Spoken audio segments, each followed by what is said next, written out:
So hello student, welcome to our channel. বায়োলজির first যে unit রয়েছে, যার মধ্যে 4টে চ্যাপ্টার রয়েছে, first chapter 1, chapter 2, chapter 3 and chapter 4। সেখান থেকে রচনাধর্মী সম্ভাব্য যে প্রশ্নগুলো আছে, যেগুলোর মান 3 বা 5 আসতে পারে এইচএসে, সেগুলো আমরা একটু ডিসকাস করে নিই।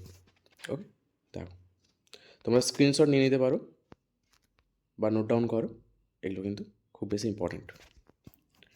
ফার্স্ট কোশ্চেন, সিনগ্যামি কাকে বলে? বিভিন্ন প্রকার সিনগ্যামির সংজ্ঞা ও উদাহরণ দাও। সিনগ্যামি কাকে বলে? বিভিন্ন প্রকার সিনগ্যামির সংজ্ঞা ও উদাহরণ দাও। স্পারমাটোজেনেসিস কাকে বলে? এই পদ্ধতিটি সংক্ষেপে আলোচনা করো। এটি কোন হরমোন দ্বারা নিয়ন্ত্রিত হয়? স্পারমাটোজেনেসিস কাকে বলে?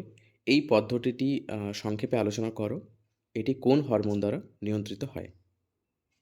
স্বপরাগযোগ এবং ইতর পরাগযোগ উদ্ভিদের ফুলের বৈশিষ্ট্য উল্লেখ করো। স্বপরাগযোগ বা স্বপরাগী এবং ইতর পরাগী উদ্ভিদের যে ফুলগুলো হয় তার বৈশিষ্ট্য উল্লেখ করো। আর কি আসতে পারে না, নিম্নলিখিত হরমোনগুলির দুটি করে কাজ লিখো, মানে এস্ট্রোজেন এবং টেস্টোস্টেরন, এদের কাজগুলো একটু করে যেও। ওকে, পরাগযোগ কাকে বলে? এর প্রকারগুলি উল্লেখ করো। পরাগযোগ কাকে বলে? এর যেসব প্রকারগুলো রয়েছে সেগুলো উল্লেখ করো। মুখ্য এবং গৌণ যৌন অঙ্গ বলতে কী বোঝায়? মুখ্য এবং গৌণ যৌন অঙ্গ বলতে কী বোঝায়? পুরুষদের গৌণ যৌন বৈশিষ্ট্যগুলি উল্লেখ করো। পুরুষদের গৌণ যৌন বৈশিষ্ট্যগুলি উল্লেখ করো। নেক্সট হচ্ছে এসটিডি কি? Sexually transmitted disease, full form কিন্তু ভেরি ইম্পর্ট্যান্ট। উদাহরণ দাও। এসটিডি কি? উদাহরণ দাও। এইচআইভির সংক্রমণ পদ্ধতি বা এইডস রোগের সংক্রমণের পদ্ধতি উল্লেখ করো। এখানে কিন্তু এইচআইভি এবং এইডস দুটোর ফুল ফর্মই কিন্তু খুব বেশি ইম্পর্ট্যান্ট। তাহলে কি বললাম? এইচআইভি এর সংক্রমণ পদ্ধতি বা এইডস রোগের সংক্রমণের পদ্ধতি উল্লেখ করো। ক্লিয়ার?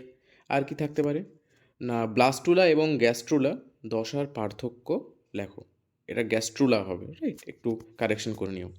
ব্লাস্টুলা এবং গ্যাস্ট্রুলা দশার পার্থক্য লেখো। জননগত স্বাস্থ্যের প্রয়োজনীয়তা উল্লেখ করো। জননগত স্বাস্থ্যের যেসব প্রয়োজনীয়তা তা উল্লেখ করো। প্রাকৃতিক অঙ্গজ জননের যে কোনো 3টি পদ্ধতি সংক্ষেপে লেখো। প্রাকৃতিক অঙ্গজ জননের যে কোনো 3টি পদ্ধতি সংক্ষেপে লেখো। বায়ুপরাগী এবং জলপরাগী ফুলের বৈশিষ্ট্য লেখো। বায়ুপরাগী এবং জলপরাগী ফুলের বৈশিষ্ট্য লেখো। যৌন জননের 3টি গুরুত্ব লেখো।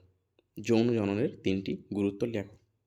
আর কি থাকতে পারে না, পরাগযোগের বাহকের প্রকারগুলি সংক্ষেপে আলোচনা করো। পরাগযোগের বাহকের প্রকারগুলি সংক্ষেপে আলোচনা করো। রজত চক্র কি? এর বিভিন্ন দশার নাম লেখো। রজত চক্র কি? এর বিভিন্ন দশার নাম লেখো।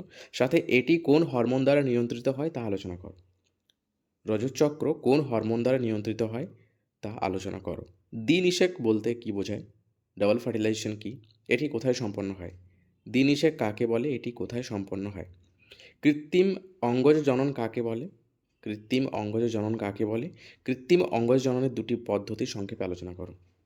কৃত্রিম অঙ্গজ জনন কাকে বলে? কৃত্রিম অঙ্গজ জননের দুটি পদ্ধতি সংক্ষেপে আলোচনা করো।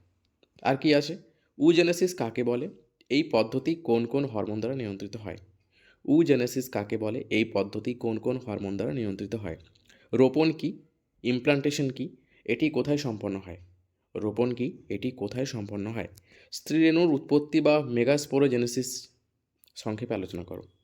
মেগাস্পোরোজেনেসিস যে পদ্ধতি সেটা সংক্ষেপে আলোচনা করো।